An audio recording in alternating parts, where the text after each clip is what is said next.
Hi.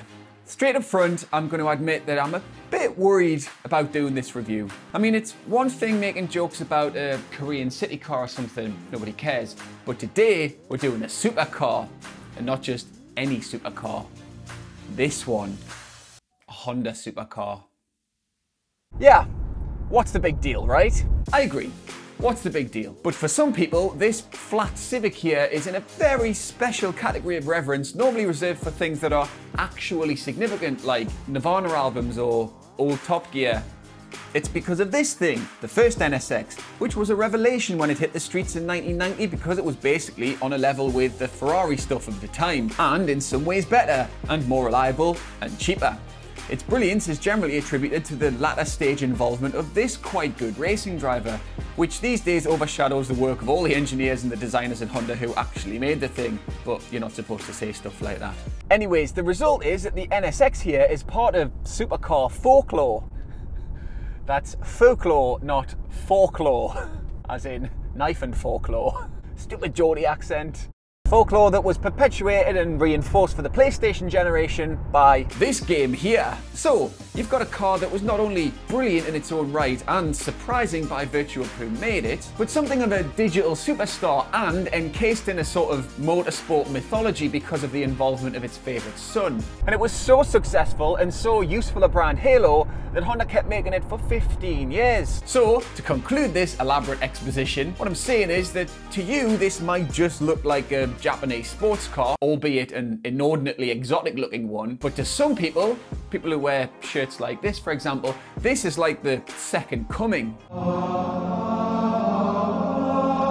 Which means that reviewing this with anything less than sycophantic reverence is basically blasphemy. Thankfully, the new Honda NSX is a work of all-encompassing, uncompromising brilliance. 10 out of 10. The end. Thanks for watching, Honda fans. We'll see you next week.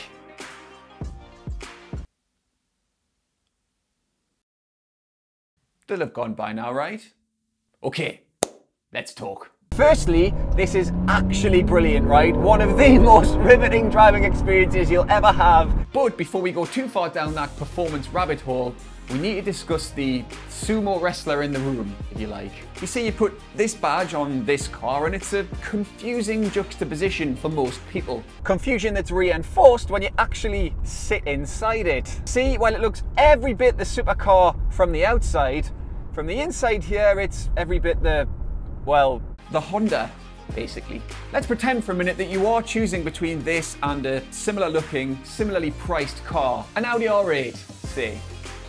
The fact is that this cabin just does not cut the mustard. The basics are sensational. Fantastic ergonomics, brilliant visibility all round, especially for a supercar, and it doesn't feel like anything's gonna fall off it anytime soon. But there's just no sparkle in here. Like, all this stuff here is just naff silver plastic, as are the paddle shifters. And all the other stuff that's frustrating in 15 grand's worth of Honda Jazz is still frustrating here. The bland design of the buttons and the terribly clunky Sat-Nav. It also has the worst sounding, tiniest stereo I've ever heard in an expensive car, ever. See, in an R8 cabin, the R8 being cheaper than this, remember, you get ambient lighting and backlit USB sockets and that sort of thing. This is just devastatingly ordinary. Even the digital instrument panels, right? Compare Audi's, which is a proprietary shape and really bright, with this sort of oblong afterthought that you're looking at when you're in an NSX. Even the boot itself is compromised because, for a start, it's tiny, but also it's so close to the engine that if you put your shopping in there, by the time you get home, it's cooked. While the glove box is full of the cup holders that you have to slot into the center console as and when you need them, because if they were there all the time, they'd be getting in the way of the passenger's leg. And if it's rained, when you open the hatchback, it dumps a load of water onto your bags and things. So, an uninspiring place to sit and an occasionally frustrating thing to own. Unless, that is, it is indeed your third or fourth car or whatever, in which case all that stuff means diddly squat. And you can focus on where all of Honda's time and resources evidently gone, i.e. into making this one of the most riveting driving experiences you'll ever have, anywhere, ever. This here is what a modern supercar should feel like a sensational demonstration of technology, but put together in a way that feels really natural and fluid and enjoyable and exciting and riveting and all these other adjectives that come to mind when you press the fast pedal. A combination of cutting edge and old school feel, digital and analog. That feel comes not despite the fact that it's a hybrid, but because it's a hybrid. It has a 3.5 litre V6 twin turbo engine with 500 horsepower behind the driver's head and driving the rear wheels. So far, so supercar. But because 500 horsepower is a bit meh these days, obviously, there's a 47 horsepower electric motor attached to the engine too. And because having just the one electric motor in your supercar is a bit 2010, it has two more.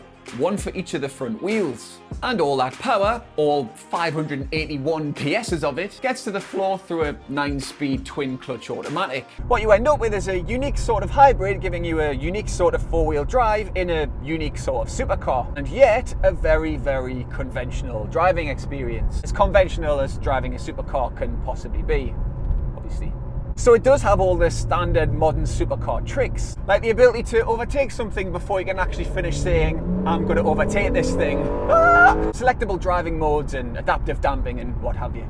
But there's something surprisingly basic about the way this thing corners. There is absolutely loads of grip, as you would expect, but the steering's natural and fluid and you always know exactly what's happening underneath you. It's got fly-by-wire pedals as well, so they're not actually attached to anything, it's all digital, but the feel of them is so natural and so normal that you don't realise that that's what's going on. And because of the electric motors, the pickup is completely instant. It doesn't need to spool up from low revs in the way that an R8 does, because it's just got a massive V10. Instead, what happens is the electric motors kick in and it just gives you this instant responsiveness. The stats back that up, and in fact we're told that if you equip launch control in this car, it'll do 0 to 62 in less than 3 seconds, and you know, who can believe it? Here's what that looks like. Foot on the brake, hold it at 2000 RPM. Oh dear, there we go. Oh, for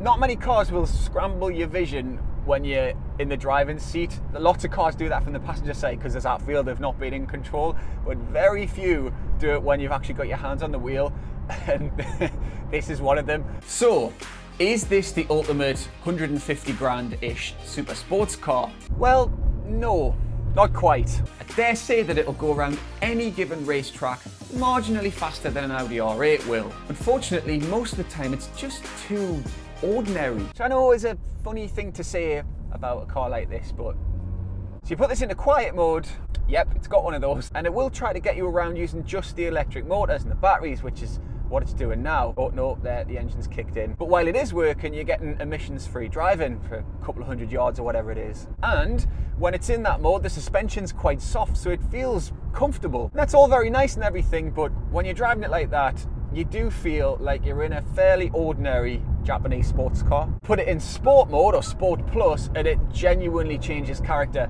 The throttle becomes like an on-off switch. The damping firms up so you can feel a bit more of what's going on. It's special. The problem is that you can only really use all of its ability a tiny fraction of the time that you're in the car and driving in a way that you probably shouldn't be. He's not the Messiah, he's a very naughty boy! And those times are really the only times that you truly appreciate how good, how clever, how sophisticated, how enjoyable this car actually is. I know that the NSX looks amazing and the engineering's really spectacular and that the heritage is important. The problem is when you're sat inside it, there's just something missing. So there you go, thanks for watching. Leave your comments on the NSX or anything else underneath. Please subscribe to the channel if you haven't done so already, and go to HJ for a more detailed review on this or any other car that you're interested in. Thanks for watching, we really do appreciate your views. Bye!